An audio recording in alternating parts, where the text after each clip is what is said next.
bonjour, bienvenue à tout le monde pour notre rencontre du mardi. Et aujourd'hui, on va s'occuper du temps.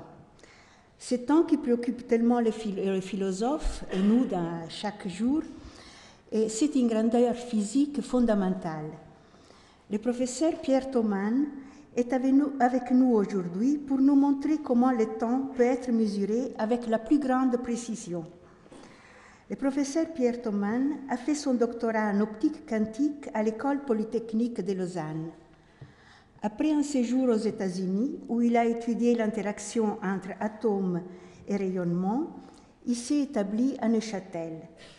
Là, il a développé les horloges atomiques pour l'industrie et pour les vols spatiaux.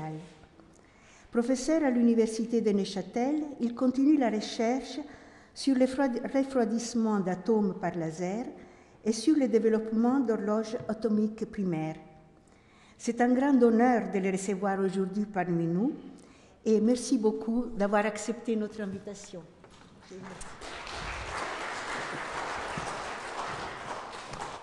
Alors, merci beaucoup pour cette introduction et merci surtout pour l'invitation à venir parler ici. Ça me fait très, très plaisir. La mesure du temps et les horloges atomiques ont occupé à peu près toute ma carrière professionnelle. C'est un sujet qui me fascine toujours autant qu'au premier jour. Donc, j'espère bien vous communiquer un tout petit peu de l'intérêt que j'ai pour ce domaine. Alors, est-ce que je repère?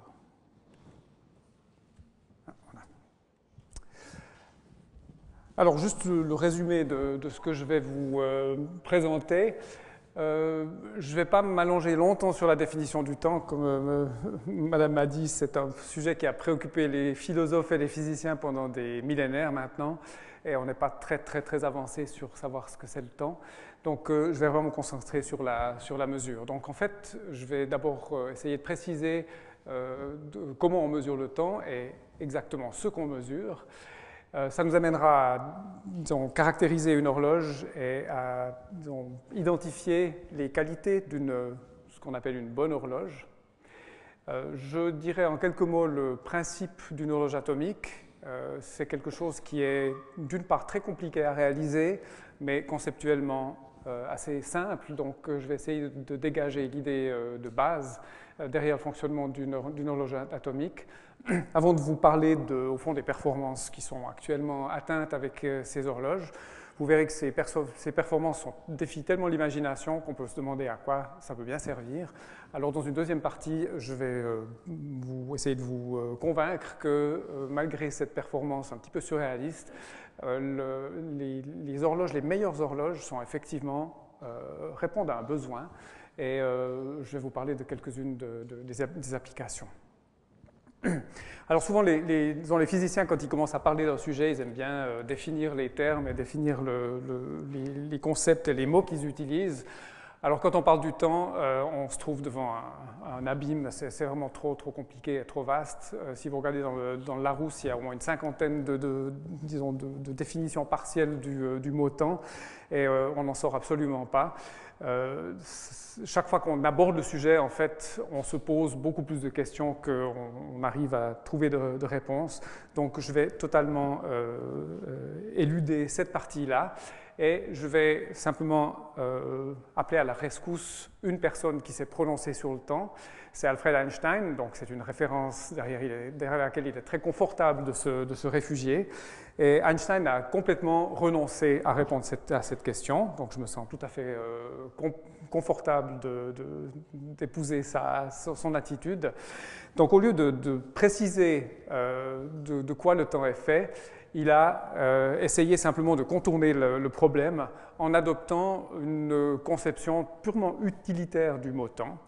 Il a dit dans une de ses publications, disons, qui faisait un petit peu la synthèse de ces deux théories de la relativité qu'il a publiées en 1921, il a dit qu'il serait éventuellement possible de surmonter toutes les difficultés liées à la définition du temps en remplaçant le mot temps par la position de la petite aiguille de ma montre.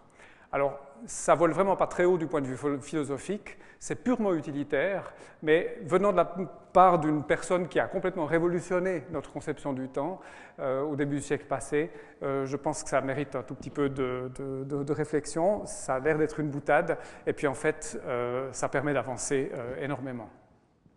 Alors voilà, en fait, le temps, ce n'est rien d'autre que ce qu'indique ma montre. Donc, armé de cette magnifique définition, on va pouvoir simplement avancer et voir en quoi consiste la mesure de cette grandeur tellement fugace et élusive. Alors, justement, à cause du fait que le temps on n'arrive jamais à mettre la main sur un intervalle de temps, comme on arrive à mettre la main sur un objet pour en mesurer la dimension, je vais utiliser l'analogie avec des mesures spatiales, les mesures de position et de dimension, pour vous montrer au fond quels sont les problèmes liés à la mesure du temps. Alors, quand on mesure les paramètres d'espace, il y a deux réponses, il y a deux questions qu'on peut se poser. C'est d'abord où suis-je, et puis ensuite, quelle dimension est cet objet? Ces deux questions qui sont assez différentes, elles sont liées, mais elles sont quand même assez différentes, et je crois que c'est important de faire la distinction. La mesure la plus fondamentale, c'est la mesure de longueur, savoir cet objet, quelle longueur a-t-il? Et en fait, en quoi consiste une mesure? Ça consiste à comparer la longueur de l'objet qui m'intéresse avec la longueur d'un étalon. Un étalon, c'est un objet de référence qui, par accord entre les scientifiques et les juristes d'une société, représente l'unité de la grandeur qu'on mesure, en particulier la longueur. Alors, on prend simplement un double mètre de charpentier, je le mets devant cet objet, j'aligne une extrémité à un bout, et puis je regarde à quelle division, en face de quelle division l'objet que je veux mesurer correspond sur cette règle. Alors ça, c'est l'acte fondamental de mesure, et pour les grandeurs d'espace, c'est vraiment une mesure de longueur. Alors maintenant, la mesure de position, c'est autre chose, c'est relié. On ne peut pas faire une mesure de position sans faire une mesure de distance ou de longueur, mais la mesure de position implique qu'on ait un cadre de référence, c'est-à-dire un endroit qui sert pour les scientifiques parmi vous de l'origine du système de coordonnées, c'est-à-dire un endroit de référence. Alors, par exemple, la surface de la Terre, on a la latitude et la longitude, et puis accessoirement l'altitude. Mais la surface de la Terre, on peut caractériser sa position avec deux nombres. Un de ces nombres, c'est la latitude, donc la distance qui nous sépare de l'équateur, et puis l'autre, c'est la longitude, la distance qui nous sépare, la distance angulaire qui nous sépare du méridien de Greenwich. Donc là, j'ai dit deux fois le mot distance, donc ça veut bien dire que pour déterminer la position, il faut être capable de mesurer une distance, mais il y a un cadre complètement arbitraire qui est le système, au fond, de fuseaux horaires et de parallèles dont on a orné la Terre pour justement aider à s'y repérer. Pour le temps, c'est la même chose. Tout le monde croit que mesurer le temps, c'est de savoir quelle heure il est. Et en fait, pour les gens qui font les horloges et qui mesurent le temps professionnellement, c'est un problème totalement accessoire. Le vrai problème, c'est de mesurer un intervalle de temps, donc la durée qui sépare deux instants. Ensuite, de savoir à quel moment se sont produits les événements, c'est quelque chose de très très important, mais on ne peut pas le faire sans être capable de mesurer des intervalles de temps. Donc il faut d'abord être capable de mesurer des intervalles de temps, et puis ensuite on se fixe une origine sur l'axe de temps. Là, on n'a qu'un seul paramètre. On se fixe un départ. Alors, pour montrer à quel point ce n'est pas complètement fondamental, il suffit de se rappeler combien il existe de calendriers, encore actuellement, dans les sociétés humaines, pour savoir que, bien sûr que c'est important, mais ça n'est pas totalement fondamental. Alors que tout le monde utilise la même seconde, donc le même intervalle de temps, tout le monde n'utilise pas les mêmes dates. Alors pour continuer pour vous donner une idée de ce qui caractérise la qualité d'une horloge, eh bien, je vais parler précisément de mesure de longueur parce que c'est un tout petit peu plus visuel et peut-être plus facile de réaliser de quoi il s'agit. Un jour que je faisais de l'ordre dans les affaires scolaires de mes enfants qui avaient quitté le domicile familial, je suis tombé sur des règles scolaires. Et puis, j'ai eu l'idée d'en mettre deux têtes bêches. Alors, vous avez une que j'appelle A ici, et puis l'autre B. Et puis, je les ai mis en face, de telle manière que les graduations se soient en face les unes des autres. Et puis j'ai constaté avec grand plaisir que les extrémités de la règle correspondaient exactement. Donc le zéro de la règle A, si je le mettais exactement en face du 30 de la règle B, eh bien le 30 de la règle A correspondait exactement au 0 de la règle B. C'est normal, hein, c'est pour ça qu'on a des règles, mais à un certain niveau, on peut quand même se poser la question, et là, ça joue très bien. Quand j'ai regardé au milieu, là, ça se passait nettement moins bien. Alors, j'ai photographié avec une loupe, et puis vous voyez peut-être que les graduations ne sont pas tout à fait en face les unes des autres. Et puis, si on agrandit un peu, vous voyez qu'il y a vraiment à peu près 0,2 mm de différence. Alors, qu'est-ce que ça veut dire? Ça veut dire que là, vous êtes obligé de me croire, mais le 0 de cette règle, qui est le 0 de la règle A, eh bien, il est toujours en face du 30 de la règle B. Donc, en fait, ça veut dire que les 150 premiers millimètres de la règle A prennent un petit peu moins de place que les 150 derniers millimètres, entre 150 et 300, de la règle B. Donc, on ne sait pas s'ils sont justes, ça c'est encore une autre question, mais en tout cas, on sait qu'entre les deux règles, la longueur des espaces entre les graduations des millimètres, elles ne sont pas les mêmes le long de la règle, simplement. Parce que la somme des 300, elle est la même pour les deux, mais de 0 à 150 ou de 150 à 300, ça ne correspond pas du tout. Donc là, on voit de ce qu'on attendrait d'une règle parfaite, c'est qu'absolument toutes les divisions soient en face les unes des autres, et ça c'est ce qu'on appelle une règle homogène. C'est-à-dire, une règle homogène, ça veut dire que tous les millimètres, toutes les graduations sont rigoureusement équidistantes. Alors ça, c'est la qualité qu'on attend d'une règle. Et puis, disons par analogie, dans une horloge, ce qu'on attend comme qualité, c'est que les secondes qui sont battues par l'horloge soient exactement de la même longueur. Alors ça, c'est un petit peu plus difficile parce qu'on ne peut pas mettre les secondes en face les unes des autres. Une fois qu'une seconde a passé, elle a passé. En revanche, l'horloge, elle est toujours là. Elle débite toujours ses top secondes. Et on fait le même genre de mesure que j'ai fait là avec deux règles. On le fait avec des horloges. Alors maintenant, je vais plutôt parler de chronomètre parce que l'horloge, disons, dans l'acception standard, c'est ce qui vous donne l'heure. Le chronomètre, c'est ce qui mesure des intervalles de temps. Alors c'est ça qui est le plus fondamental. Alors qu'est-ce qu'on fait pour caractériser des horloges? Eh bien, on prend deux telles horloges, par exemple deux chronomètres sportifs, je les mets à 0 et puis je les fais partir exactement en même temps, puis je les laisse aller. Donc en fait, je chronomètre un chronomètre en utilisant l'autre. Donc je ne m'occupe pas des sportifs qui courent leurs 100 mètres ou de quoi que ce soit qui peut être utilisé dans la vie courante. Je mesure un chronomètre avec un autre. Donc je les laisse aller et puis je les arrête après soit 1 seconde, soit 10 secondes, soit 1 heure ou un jour ou même une année, selon les intervalles de temps sur lesquels je m'intéresse à comparer ces chronomètres. Puis je les arrête exactement en même temps et puis je compare les indications. Alors évidemment, s'ils étaient parfaits, l'indication serait la même. Et puis, comme ils ne sont jamais parfaits, l'indication n'est pas la même. Et ensuite, on analyse, on répète beaucoup de fois, on fait la statistique et puis on regarde comment se comportent ces chronomètres. Et c'est ça qui nous permet d'identifier des défauts et éventuellement d'y remédier. Alors ça, c'est une chose. Supposons que là, maintenant, on arrive à produire un certain nombre de chronomètres qui sont toujours d'accord l'un avec l'autre, quelle que soit la durée pendant laquelle on les laisse aller ensemble. Ça ne veut pas encore dire qu'on a complètement résolu le problème. Parce qu'il se pourrait qu'une famille de chronomètres fabriquée ici à Genève, ou bien une autre famille de chronomètres fabriquée au Japon, ils soient tous d'accord entre eux, chacun dans leur coin, mais ensuite, quand on les compare, ils n'ont pas du tout la même seconde. Alors ça, c'est un problème un petit peu plus d'un niveau un petit peu plus fondamental que le premier, et ça, c'est le problème de l'exactitude. Donc en fait, il y a un problème à résoudre avec les chronomètres qui ne battent pas la même seconde. Donc vous pouvez très bien avoir un chronomètre qui bat une seconde extrêmement régulière, donc qui a l'équivalent de la qualité d'homogénéité de la règle. Ça, c'est ce qu'on appelle un chronomètre qui est stable. Donc la qualité fondamentale d'un instrument de mesure du temps, c'est sa stabilité, c'est le fait de toujours mesurer, de toujours débiter les mêmes secondes, mais il faut encore que cette seconde soit juste, c'est-à-dire que d'un chronomètre à l'autre, ou bien d'une famille de chronomètres à l'autre, la seconde qui est battue soit la même.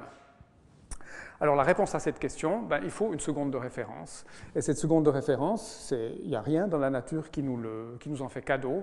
Il faut qu'on s'accorde dessus, de la même manière qu'on s'est accordé sur le zéro des coordonnées sur la Terre, qu'on s'est accordé sur une origine du calendrier. Là, il faut s'accorder non pas sur une position ou une date de référence, mais sur un intervalle de temps de référence. Alors, la nature nous offre quand même un choix, c'est à nous de le faire, mais on a quand même un choix entre un certain nombre de phénomènes. Là, je m'excuse, c'est peut-être pas très grand, mais je vais juste commenter ces différents phénomènes. La nature nous offre un certain nombre de phénomènes qu'on appelle des phénomènes périodiques, c'est-à-dire qui se répètent de manière cyclique. Donc on a l'impression d'un cercle qui tourne peut-être en rond ou bien en spirale, mais en tout cas quelque chose qui se répète. Alors si on prend les plus longs, il y a le cycle des éclipses, ensuite il y a le cycle annuel des saisons qui est bien connu et qui est très utilisé dans le calendrier. Il y a l'alternance du jour et de la nuit qui est conditionnée par la rotation de la Terre, et ça c'est ce qui a servi de référence pendant très très longtemps. Et puis ensuite, il y a des phénomènes qui sont un petit peu moins naturels, c'est-à-dire qu'ils ont été générés par des constructions humaines. D'une part, les oscillations d'un pendule. Depuis Huygens, on a appris à maîtriser les oscillations d'un pendule pour générer des échelles de temps relativement stables. Et puis, on s'est assez vite rendu compte que plus les oscillations étaient rapides et plus les mesures étaient précises. Donc, on a cherché progressivement à avoir ou à créer des phénomènes périodiques qui soient de plus en plus rapides, donc dont la période soit de plus en plus courte. Alors là, les oscillations d'un pendule, c'est typiquement quelques dixièmes de seconde à quelques secondes, et puis les vibrations d'un quartz de montre, ça a été une révolution dans la mesure du temps, eh bien c'est plutôt dans les millionièmes de seconde, la période de la vibration, donc ça permet de débiter le temps dans des intervalles beaucoup plus petits, c'est comme une règle avec des graduations millimétriques qui deviendraient des graduations micrométriques ou bien même nanométriques. Et puis l'étape ultime, disons en tout cas ultime jusqu'à maintenant, eh bien, c'est les oscillations internes des atomes. Les atomes se comportent exactement comme des diapasons qui ont un grand nombre de fréquences de résonance, mais ils se comportent exactement comme des diapasons et leur structure est tellement simple par rapport à celle d'un morceau de quartz qui est un agrégat de beaucoup d'atomes dont la structure peut changer avec le temps. Les atomes, pour autant qu'on sache, ils sont vraiment stables et reproductibles et en plus ils peuvent osciller très rapidement. Vous voyez là on arrive à 10 puissance moins 16 secondes, donc on arrive à débiter une seconde dans plus disons, 10 millions de milliards d'oscillations par seconde. Ça permet vraiment d'avoir des graduations extraordinairement fines. Alors sur cette transition entre le moment où on a renoncé à la rotation terrestre pour utiliser les atomes comme référence, je veux que vous encouragez à emprunter à une bibliothèque qui a certainement ce volume quelque part à Genève. C'est un livre de Fontenelle qui s'appelle « Entretien sur la pluralité des mondes » qui a été édité en 1686 et qui est un livre absolument délicieux. C'est un livre de vulgarisation. Fontenelle était un érudit, un écrivain très prolixe, mais il était au courant de beaucoup de connaissances scientifiques de son temps. Et puis, il avait décidé qu'au fond, du point de vue scientifique, les femmes étaient toujours très mal représentées. Au fond, il n'y avait pas assez de femmes qui s'intéressaient à la physique et à l'astronomie. Et il avait décidé d'apporter sa contribution à remédier à cette situation. Donc, il a écrit cet entretien sous la forme, justement, d'un dialogue entre l'astronome et puis une comtesse, c'est pas une comtesse, je ne me souviens plus le titre qu'elle a, là, une marquise, qui est extrêmement curieuse, qui ne sait pas grand-chose, mais elle est manifestement très intelligente, très curieuse, en plus elle est très belle, donc il y a beaucoup de mélange entre la galanterie et puis les échanges scientifiques. C'est un livre qui est très agréable à lire, et puis de là j'ai tiré une citation. Ça ne marche pas. On trouve dans ce livre cette citation que je trouve magnifique. « Pour moi, je suis ennemi de l'égalité parfaite. » Donc là, c'est Fontenelle qui parle à la marquise. « Et je ne trouve pas bon que tous les tours que la Terre fait chaque jour sur elle-même soient précisément de 24 heures et toujours égaux les uns aux autres. J'aurais assez d'inclination à croire qu'il y a des différences. Donc des différences entre la durée du jour telle qu'elle est rythmée par la rotation terrestre. » Alors ça, c'est absolument extraordinaire comme déclaration, parce que c'est purement philosophique. On n'avait pas encore les moyens de mesurer les irrégularités de la rotation terrestre, qui effectivement existent, et c'était simplement pour des raisons philosophiques, sachant que la Terre est une structure extrêmement compliquée, il n'y a pas de raison qu'elle soit absolument permanente et fidèle à elle-même d'un jour à l'autre. Mais c'était quand même un acte d'audace intellectuelle que je trouve assez remarquable. Je ne suis pas sûr que ce soit de Fontenelle, il a certainement pris l'idée de quelqu'un d'autre, mais en tout cas, d'affirmer ça à la fin du XVIIe siècle, je trouve que c'est vraiment assez fascinant. Il y a une deuxième citation que je vais vous donner, alors qui est, elle, disons, beaucoup plus tardive, c'est 200 ans plus tard. Maxwell, qui est un des tout grands physiciens du 19e siècle, qui a écrit quelque part « Si donc nous désirons des étalons de temps qui soient absolument permanents, nous devons les chercher non pas dans le mouvement de notre planète, mais bien dans la période de vibration de ces molécules impérissables, inaltérables et parfaitement identiques. » Et là aussi, c'est un acte de vision qui est absolument fantastique. Maxwell, qui écrit ça en 1870, il y avait encore une énorme controverse pour savoir que les atomes existaient ou non. Il y avait beaucoup de gens qui étaient complètement opposés à la notion même que la subdivision de la matière doit s'arrêter quelque part en atomes, même si philosophiquement les Grecs avaient déjà pensé à ça. Mais disons, les preuves définitives, expérimentales de l'existence des atomes, elles allaient venir 30 ans, 35 ans plus tard que ça. Donc même avant de savoir et d'être sûr expérimentalement que les atomes existaient, Maxwell savait déjà que ces atomes auraient une structure, qu'ils auraient des résonances, qu'ils auraient des oscillations et qu'on pourrait utiliser ça pour être le cœur des meilleures horloges possibles. Ça, je trouve que c'est vraiment, vraiment impressionnant. Alors finalement, en 1967, la conférence internationale des poids et mesures, le pavillon de Sèvres à Breteuil, vous avez sûrement entendu parler de cet endroit où était déposé le mètre en platine, eh bien, a décidé que la seconde serait désormais la durée, non plus de 1,86 400e du temps que la Terre faisait pour faire un tour sur elle-même, ou plutôt pour que le Soleil revienne au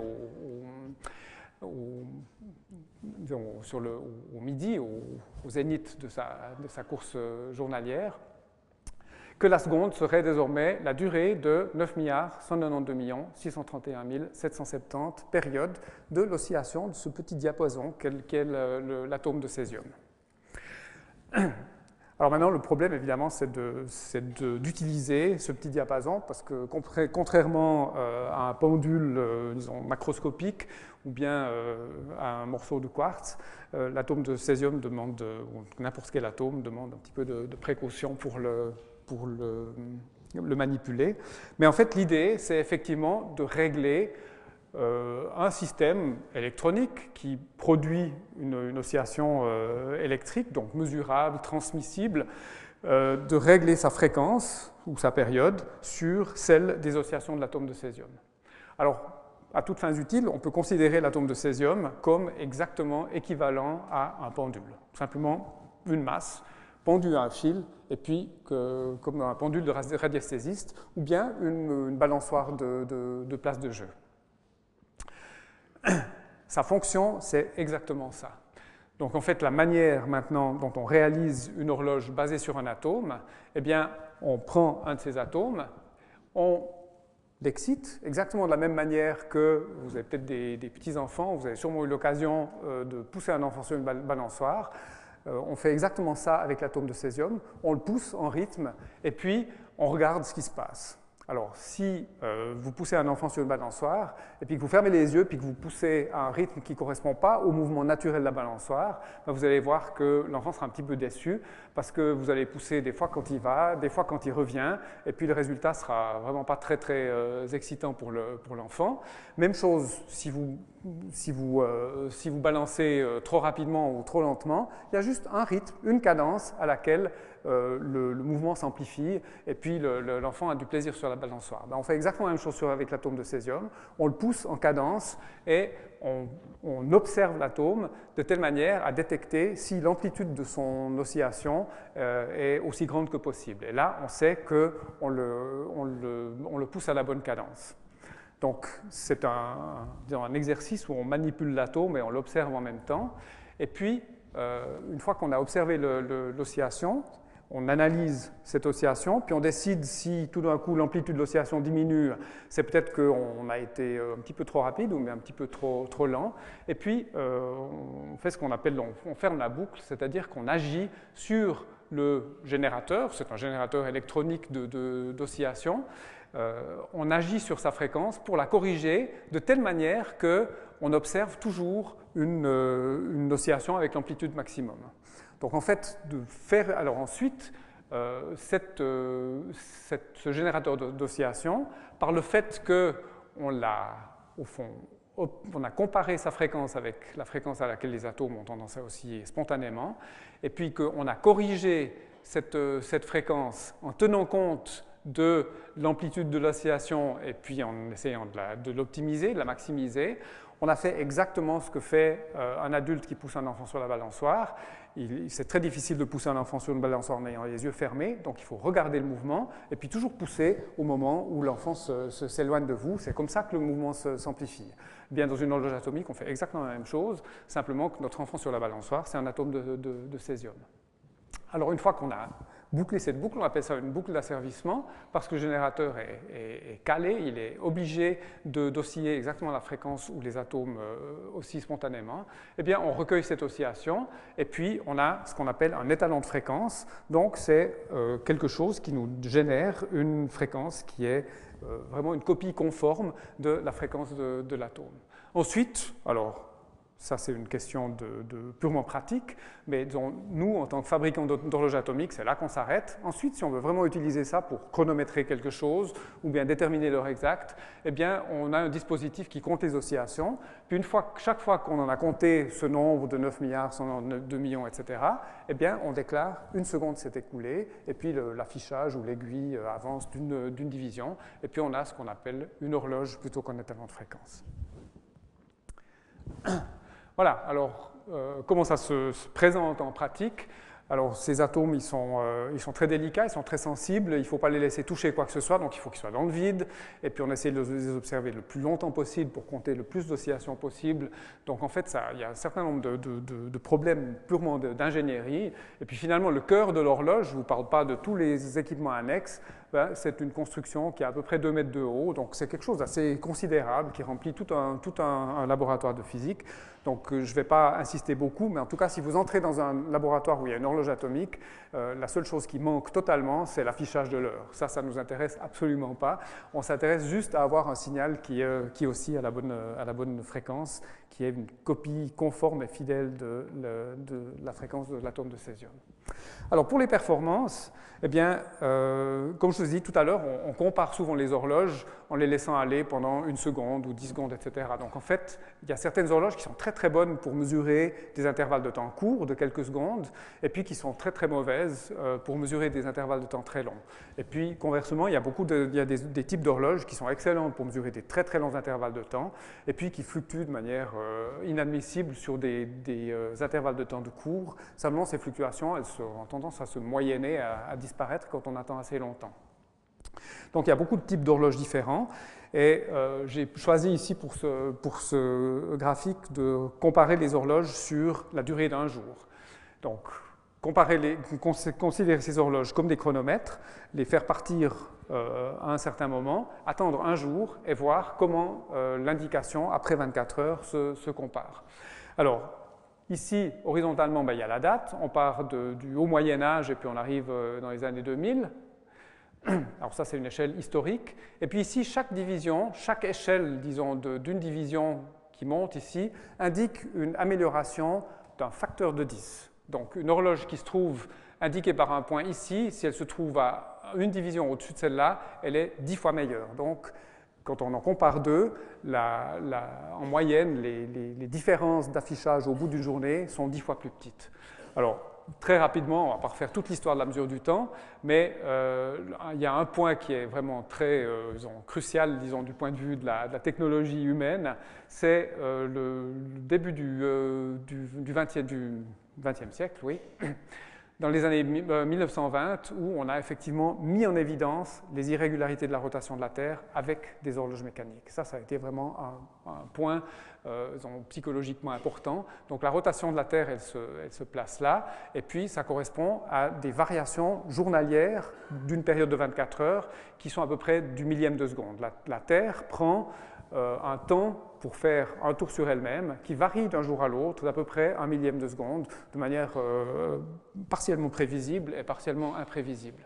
Puis vous voyez que depuis, ça c'était les années 1920, il y a un siècle qui s'est écoulé et puis il y a une dizaine d'ordres de grandeur. Donc maintenant les horloges sont 10 milliards de fois plus stables que la rotation de la Terre.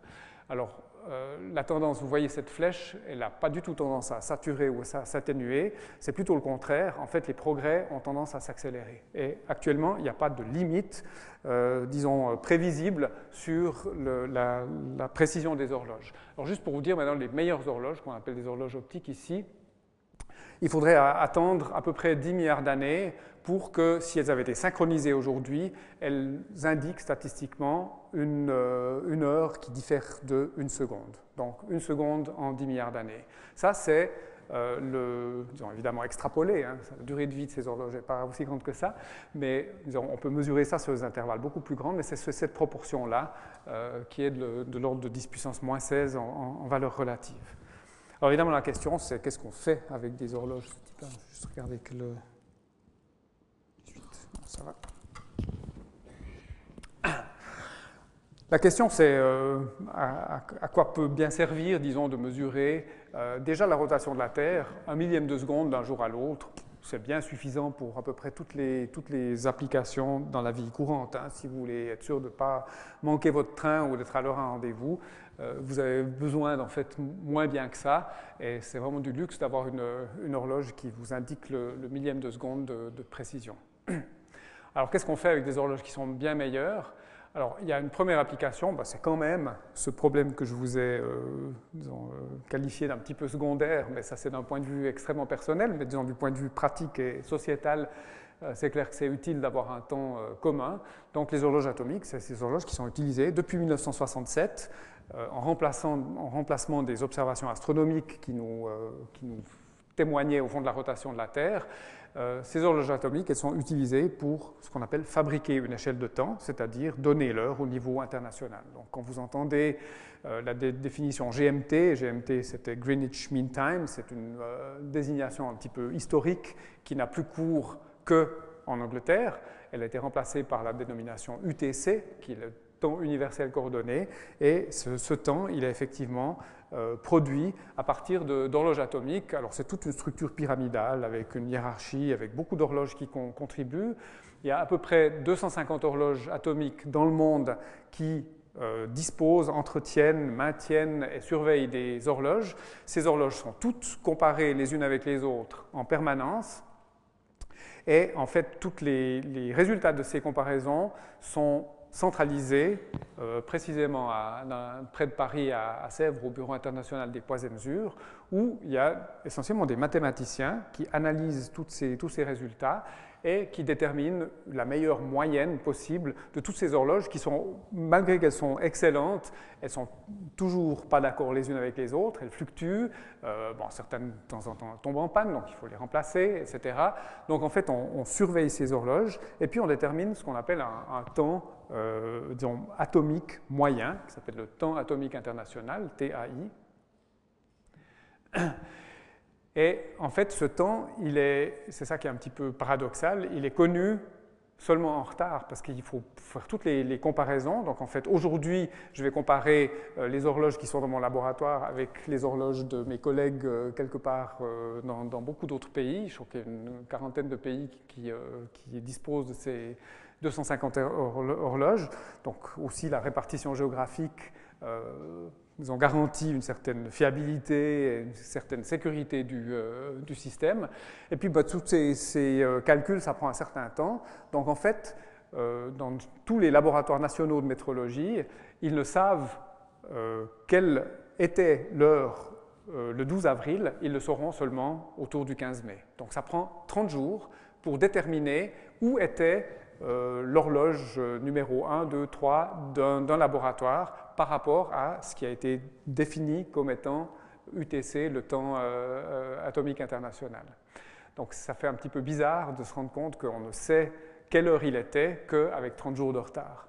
Mais dans toutes les applications pratiques, on n'a pas besoin de savoir avec autant de précision. Donc en fait, ces horloges, elles ont été choisies parce qu'elles étaient très très stables. Donc en fait, l'heure qui vous est donnée, l'heure qui vous est annoncée à la radio ou avec des signaux, disons, plus précis, c'est une heure qui est au fond prédite, c'est l'heure qui est fabriqué à partir d'horloges dont la dernière comparaison avec toutes ses consoeurs date d'1 mois à peu près et qui depuis va un petit peu vers l'inconnu et produit des secondes qui sont toujours sujettes à un tout petit peu de caution et qui seront seulement certifiées de nouveau dans un intervalle de 30 jours. Alors c'est comme ça que l'heure internationale se fabrique. Et puis là, il y a un problème, disons, de raccordement par rapport à l'échelle de temps qui était donnée par la rotation de la Terre. Pendant longtemps, les astronomes ont tenu beaucoup à la définition astronomique parce que malgré tout, il y a beaucoup d'observations astronomiques qui dépendent de l'heure. Et si l'heure atomique ne correspond plus à l'heure astronomique, ben, ça peut poser des problèmes.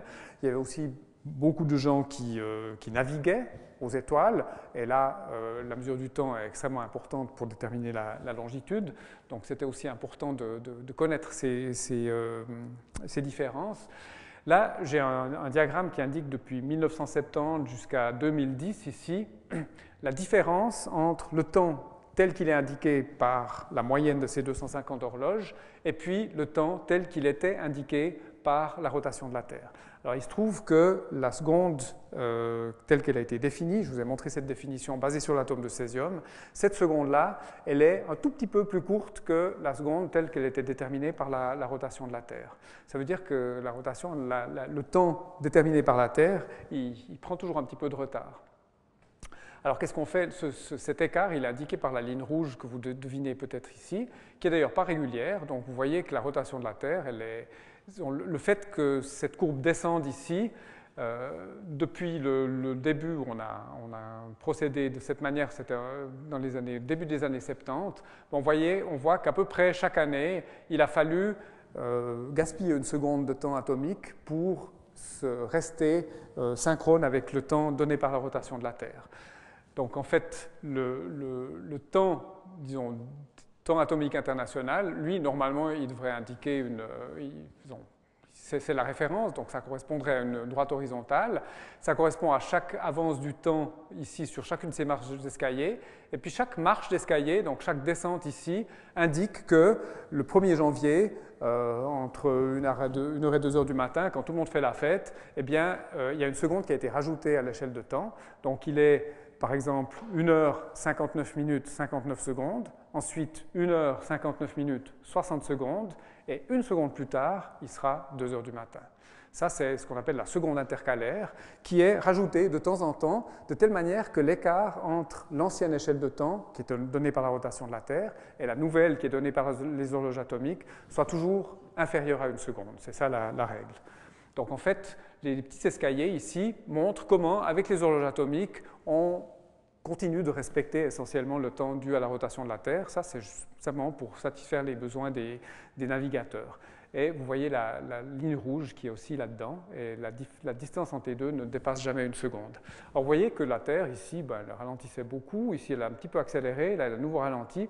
Là, ces dernières années, depuis 2000, pendant plusieurs années, il n'y a pas eu besoin de rajouter de seconde intercalaire. Pour une raison complètement inconnue, la rotation de la Terre a accéléré, donc elle était quasiment, la seconde terrestre était quasiment égale à la seconde atomique, et puis maintenant ça recommence un petit peu. Voilà, une autre application, c'est les télécommunications. Alors ça, on ne peut pas dire que ce n'est pas une application générale, disons, tout le monde utilise les télécommunications maintenant. Alors le problème, pourquoi est-ce que les horloges interviennent là-dedans? Eh bien, c'est simplement que les systèmes, les réseaux de télécommunications utilisent des supports qui sont maintenant les fibres optiques et qui sont capables de véhiculer des milliers de conversations téléphoniques, pour prendre un exemple, dans une même fibre.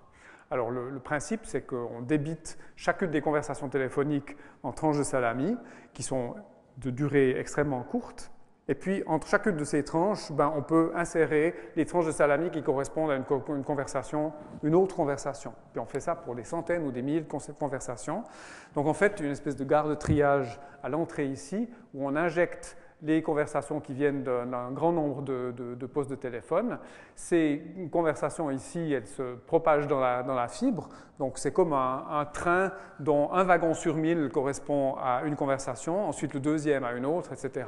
Et puis quand ils arrivent à l'autre bout, bien évidemment, il faut les trier. Donc il faut un aiguillage rapide qui rassemble tous les wagons qui correspondent à une conversation et les rassemble vers le correspondant du premier, et ainsi de suite pour les autres.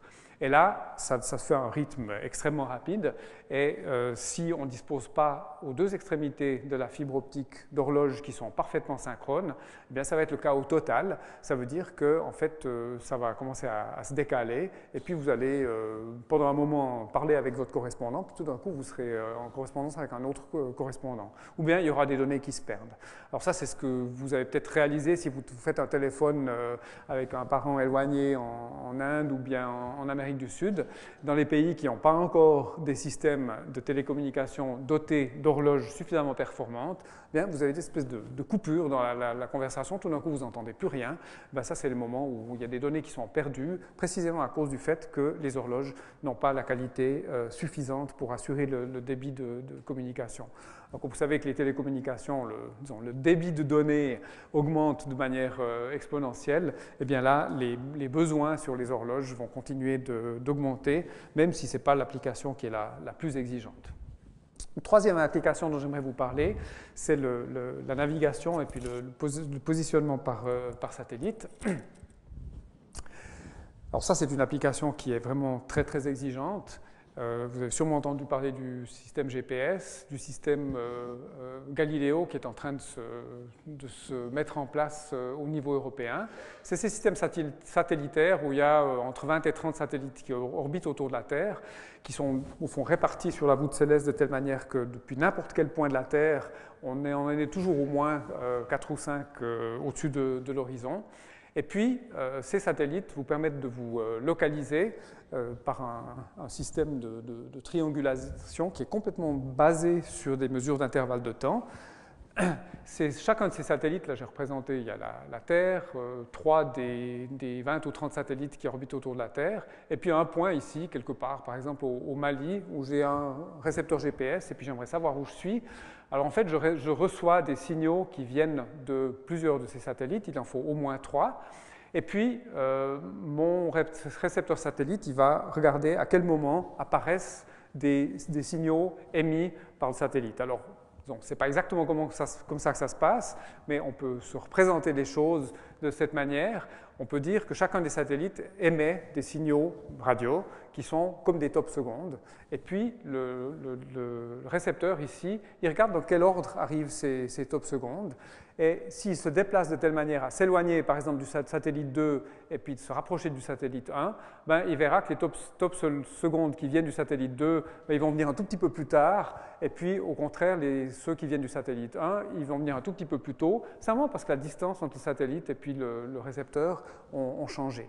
Donc, en fait, on transpose des déplacements du récepteur en variation du temps mis par les signaux pour aller du satellite jusqu'au récepteur. Alors, il y a un nombre dont il faut bien tenir compte, c'est ce nombre qui est ici.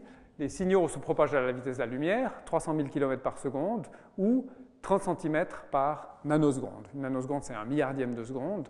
Donc, si je me déplace de 30 cm, eh bien, les signaux qui viennent du satellite, si je me déplace dans cette direction, les signaux qui viennent du satellite qui est devant moi, ils vont mettre une nanoseconde de moins pour me parvenir, alors que ceux qui viennent du satellite qui est de l'autre côté, ils vont mettre une nanoseconde de plus. C'est ce que mesure mon récepteur. Et avec ça, il va me dire exactement où je me trouve, parce qu'il y a seulement un endroit sur Terre où, à partir de 3 satellites, l'ordre d'arrivée des signaux, l'ordre qui est détecté par le récepteur ne peut correspondre qu'à un endroit sur la surface de la Terre.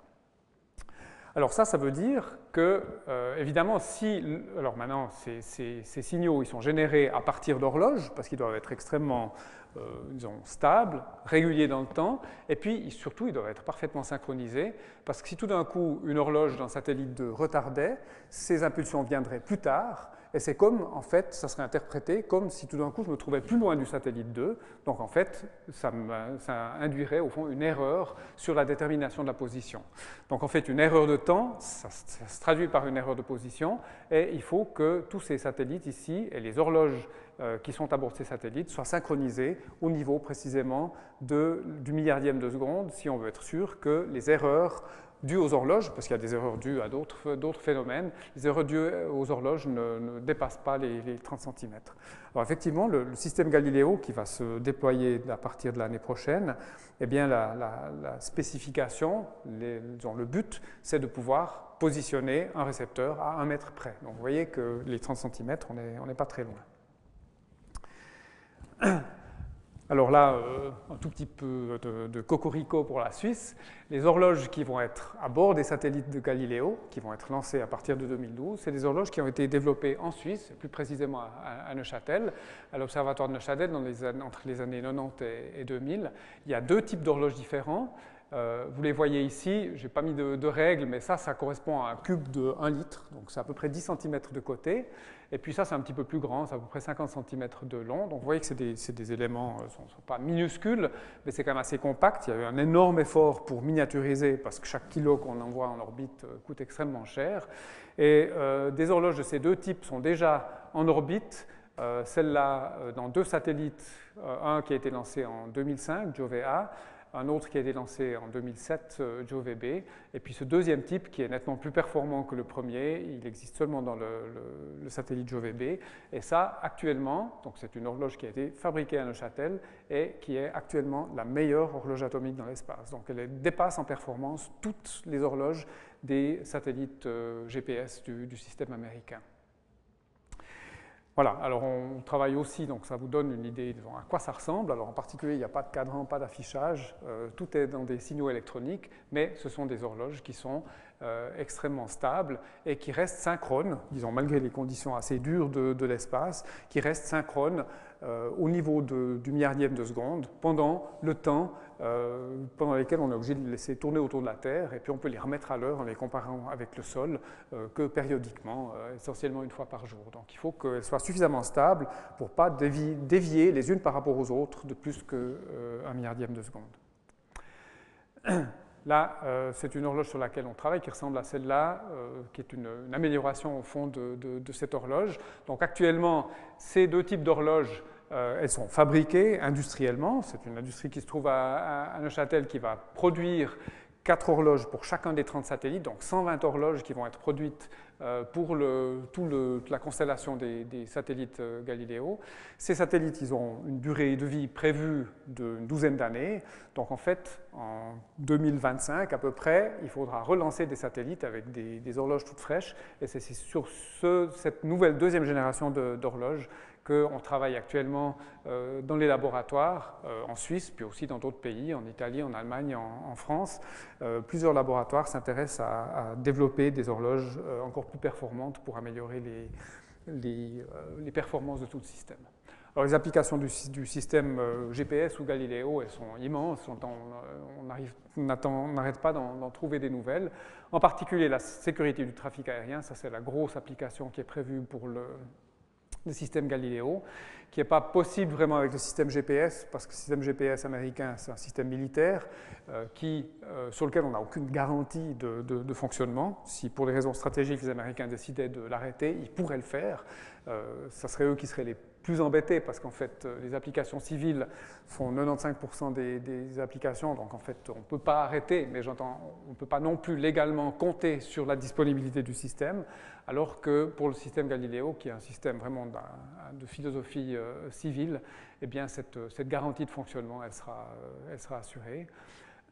La cartographie, le cadastre, vous savez peut-être maintenant toutes les dimensions des parcelles en Suisse sont connues toutes les bornes de tout le cadastre suisse sont connues avec une précision de l'ordre du centimètre, et ça c'est grâce au système GPS.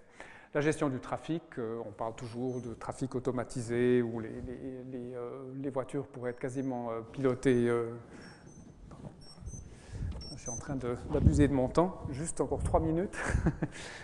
Je vais peut-être passer sur toutes ces applications parce qu'il y en a vraiment trop, puis j'aimerais passer aussi à autre chose, ces applications scientifiques.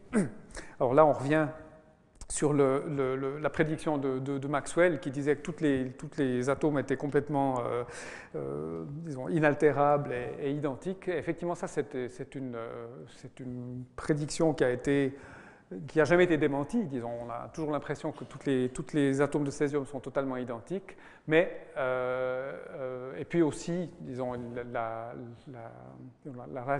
théorie de la relativité d'Einstein a été vérifiée avec une très très grande précision, énormément avec des tests d'horloge. Mais en fait, maintenant, on a une nouvelle génération. Il y a un conflit entre deux grands groupes de théories qui décrivent la nature, disons, du point de vue de la physique. D'une part, la mécanique quantique, d'autre part, la relativité.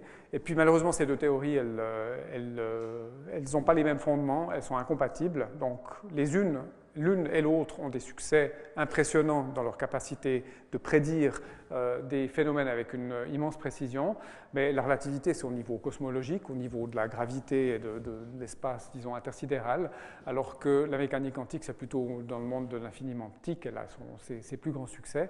Et puis, les physiciens théoriciens essaient de réconcilier ces deux théories, et puis la tendance actuellement, c'est de mettre plutôt en cause la relativité d'Einstein, et ils cherchent à d'abord proposer des tests expérimentaux qui demandent des horloges. Disons, les horloges actuelles sont vraiment à la limite de pouvoir détecter les erreurs que certains théoriciens pensent devoir détecter dans la théorie de la relativité. Donc maintenant, le développement des horloges, il est en particulier conditionné par les tests. Alors là, il y a juste une illustration d'une technique d'observation astronomique qui s'appelle la radioastronomie, qui consiste à regarder non pas la lumière qui nous vient de l'espace, mais les micro-ondes, au moyen de grandes antennes paraboliques. Il y en a deux qui ont été dessinées ici. On observe des sources qui sont extrêmement distantes et d'une part, on peut disons, faire des observations qui sont immensément plus fines, disons, avec une acuité visuelle des ordres de grandeur supérieurs à ce que même Hubble donne, le grand télescope spatial, simplement dû au fait que ces observatoires peuvent travailler en réseau et leur capacité de travailler en réseau et d'améliorer la précision des observations, elle est liée au fait que chaque observatoire dispose d'une horloge atomique vraiment de très très haute gamme sur chacun des sites. Donc en fait, on analyse les instants d'arrivée de signaux qui nous viennent de très très loin, et puis on observe, disons, on peut tirer des informations d'une part de faire des cartes du ciel et des cartes d'objets comme des quasars qui nous renseignent sur les origines de l'univers, et puis aussi, un petit peu paradoxalement, ça nous renseigne très très en détail sur la Terre elle-même, parce que les observations dépendent non seulement disons, de la structure de ces galaxies, mais aussi exactement de ce qu'on appelle la ligne de base, donc la distance entre ces deux observatoires. Et cette distance, elle varie d'une part à cause de la dérive des continents et puis aussi à cause de la rotation de la Terre. Donc c'est une ligne qui tourne et puis qui se déplace. Donc on observe aussi, on acquiert des informations très intéressantes sur en fait, la géophysique. Alors là, on peut mesurer la rotation de la Terre. Je vous ai parlé des irrégularités de la rotation de la Terre. Alors là, on voit ces irrégularités. Ça, c'est les fluctuations de la durée du jour. Ici, on a disons, deux divisions. Ici, ça correspond à 1 millième de seconde. Donc vous voyez, il y a des variations qui sont à peu près périodiques, qui sont liées aux effets de la Lune et du Soleil.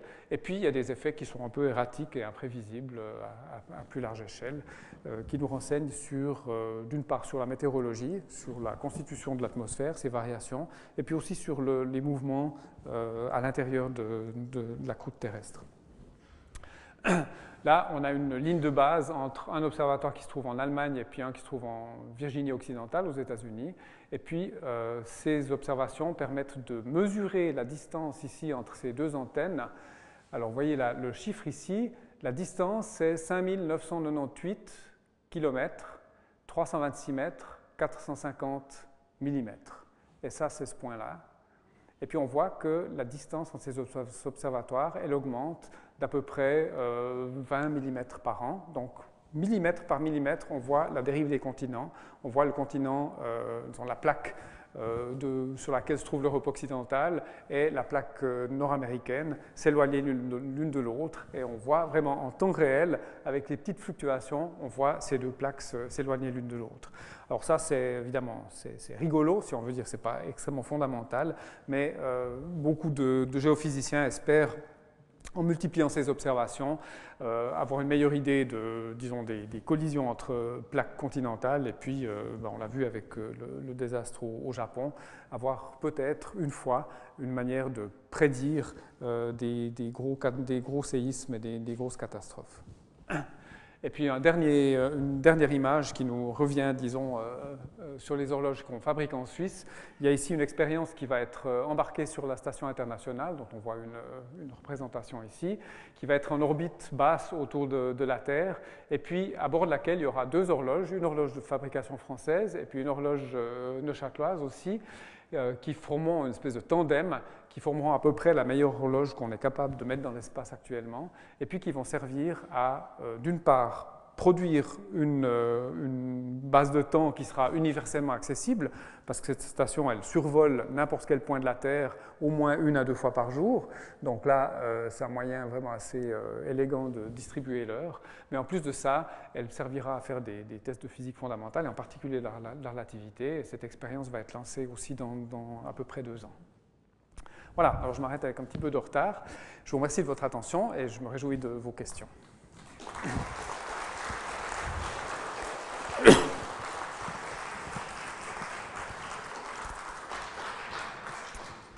Merci beaucoup, professeur Tolman, pour toute cette explication des choses qu'on emploie chaque jour et dont on a bien compris maintenant l'utilité et les fondements. Et alors maintenant, comme toujours, il y a les hôtesses qui vont passer. Vous pouvez poser vos questions en écrivant sur les billets que les hôtesses ils vont vous donner. Et on se retrouve dans 5 minutes.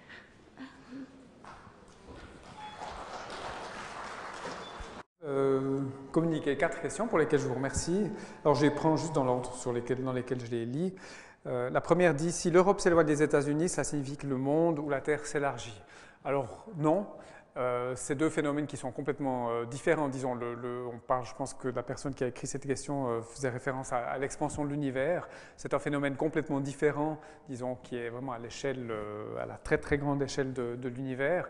Le mouvement que j'ai décrit, disons, entre l'Europe et les États-Unis, c'est un mouvement, il faut s'imaginer que tous les continents sont comme sur des espèces de plaques d'immenses radeaux qui flottent sur la partie magma et liquide de l'intérieur de la Terre. Et ces plaques se déplacent parce qu'il y a des courants de convection à l'intérieur qui poussent ces plaques comme, disons, des courants marins pousseraient des radeaux. Et puis ces plaques, elles entrent en collision les unes avec les autres, elles se grimpent un petit peu un bord sur l'autre, et puis il y a des autres endroits où elles se séparent, et puis il arrive de la nouvelle matière. Par exemple, en Islande, c'est un endroit de fracture où on voit effectivement ces deux plaques s'éloigner, et puis il vient de la matière depuis dessous qui comble le vide, si on veut. Donc ça, c'est vraiment un phénomène ce mouvement des plaques qui est vraiment caractéristique de la croûte terrestre et qui ne signifie même pas que la Terre elle-même se dilate. Une deuxième question, quand l'heure légale change, les horloges publiques sont toutes réglées automatiquement. D'où provient l'impulsion? Alors, il y a 2 systèmes en Europe qui permettent de remettre les horloges à l'heure.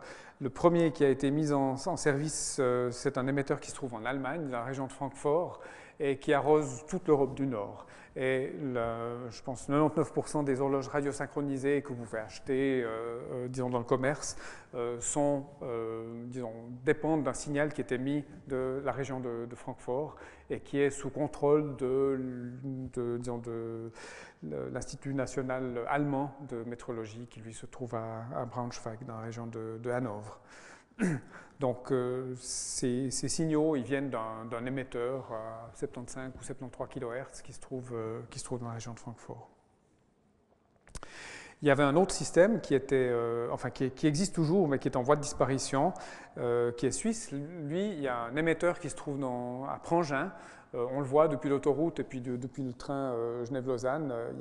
C'est une grande antenne, il y a 2 pylônes avec un grand câble qui est pendu entre ces 2 pylônes. C'est un émetteur aussi longues ondes qui lui arrose non seulement le nord de l'Europe mais aussi le sud, et il est même détectable jusqu'en Afrique du Nord par bonnes conditions. Et c'est un système qui est totalement équivalent, qui est totalement compatible, qui émet le même type de signaux, juste sur une fréquence un tout petit peu différente. Et puis il y a eu mais pendant longtemps il a été utilisé pour d'autres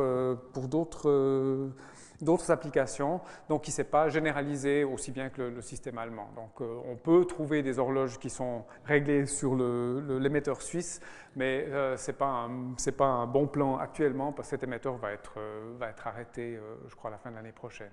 Donc c'est un problème de finance. Autrefois, il était opéré par les PTT suisses, et puis quand c'est devenu Swisscom, ils étaient un petit peu plus intéressés à la rentabilité de l'entreprise, et puis ils ont dit on ne va plus opérer cet émetteur qui coûte quand même assez cher, et puis on n'arrive pas à le rentabiliser parce qu'on peut faire payer personne pour des signaux qui sont accessibles, qui sont détectables, disons, il n'y a pas moyen de savoir qui sont les utilisateurs.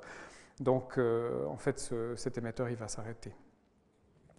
Autre question, qu'est-ce qui vibre dans l'atome de césium? Alors ça, c'est effectivement une très bonne question. Ce n'est pas une oscillation mécanique comme dans un pendule ou dans un balancier de montre ou bien dans un morceau de quartz. Ce qui vibre, c'est pas très juste de dire vibrer, j'ai dit vibrer, disons, par image, mais osciller est le terme juste. En fait, les constituants de l'atome de césium, il y a essentiellement un noyau qui est formé de protons et de neutrons, qui est une petite boule extrêmement dense au centre, et puis il y a des électrons qui gravitent là autour, et puis il y a en particulier un électron qu'on appelle l'électron périphérique, et puis chacune de ces deux, donc on parle du noyau et puis de l'électron périphérique, et puis les deux se comportent comme des petits aimants, en même temps et comme des toupilles. Et en fait, la mécanique quantique nous apprend que ces deux aimants sont soit orientés dans le même sens, parallèles, soit ils sont orientés à l'opposé de l'un de l'autre. Et quand l'atome passe d'une orientation mutuelle de son noyau et de son électron à l'autre orientation, eh bien, pendant ce passage, il émet ou il absorbe du rayonnement électromagnétique. En fait, c'est un champ magnétique qui interagit à cette fréquence que je vous ai dit de 9 milliards d'oscillations par seconde. Donc, c'est vraiment une oscillation de la structure de l'atome de césium qui correspond à l'orientation mutuelle de deux de ces constituants qui est en train de changer, disons, quand il est en oscillation. Donc un atome de césium dans la nature, si on pouvait cueillir un atome de césium, il n'émettrait ni n'absorberait vraiment ce rayonnement. Il faut se placer dans une situation où on lui fournit de cette énergie, et puis là, si ces deux constituants sont initialement orientés comme ça, eh bien, on peut manipuler l'atome pour qu'il change d'orientation, et à ce moment-là, on peut détecter cette oscillation. Autre question, comment les horloges d'appartement font-elles pour changer automatiquement? Alors ça revient à cette question tout à l'heure. En fait, c'est un émetteur qui se trouve en Allemagne, qui envoie des signaux selon un certain code. C'est des signaux qui vont très très lentement. Il y a une espèce de 1 bip, c'est sur une grille de 60 bips par minute. Donc en fait, il y a très très peu d'informations qui peuvent passer, mais ces informations contiennent la date, l'heure, la seconde. Donc en fait, quand vous allumez une de ces horloges, elle ne se met pas instantanément à l'heure. Il faut d'abord qu'elle capte l'émetteur, et puis ensuite qu'elle arrive au moment où l'émetteur lui envoie les renseignements dont elle a besoin. Donc en fait, je ne connais pas exactement ce code par cœur, mais j'entends la date et l'heure, ça arrive, ça change assez lentement. Ce n'est pas remis à jour toutes les minutes, alors qu'effectivement, le passage de 59 secondes à 0 secondes, lui, il est donné chaque minute. Donc voilà, ça c'est le principe. Alors évidemment, quand il y a le changement, soit de l'heure d'été à l'heure d'hiver, ou bien la seconde intercalaire, eh bien ça entre dans ce code simplement, et puis l'horloge, quand elle reçoit ces signaux, ben, elle se remet à l'heure. Alors, dernière question, la comparaison synchronisation des horloges distantes requiert une compensation du temps de propagation. Cela demande une mesure précise de la distance. Alors oui, c'est une très très bonne question. Techniquement, c'est un vrai problème. Donc en fait, on se base sur un système qu'on appelle en anglais two-way. Donc en fait, c'est un système d'aller-retour où en fait, une horloge située à un endroit envoie un signal qui est reçu par l'horloge B et immédiatement renvoyé à la première. Et ensuite, ce qu'on va faire, c'est qu'on va comparer l'instant où l'horloge dans l'endroit B a reçu et renvoyé ce signal, ça c'est un instant, et on le compare ni avec le temps d'émission ni avec le temps de réception, qui sont justement faussés par le temps de propagation, mais la moyenne entre les deux. Donc là, ça veut dire qu'on imagine que le temps d'aller et le temps de retour sont exactement les mêmes. Et ça pose des problèmes assez subtils parce que la relativité, ce n'est pas aussi simple que ça. Mais essentiellement, c'est ça qu'on fait. Donc, il y a 3 instants. Il y a l'instant où on émet le signal, l'instant où il est reçu et renvoyé dans l'autre endroit, et puis l'endroit où il est, le moment où il est reçu à son endroit d'origine. Et si on fait la moitié entre les deux, alors là, on a au fond, indépendamment de la distance qui sépare les deux laboratoires, on a une comparaison en fait entre les deux horloges. Ça, c'est le principe, disons, des mesures de comparaison à distance. Voilà, donc je crois que j'ai répondu à toutes les questions.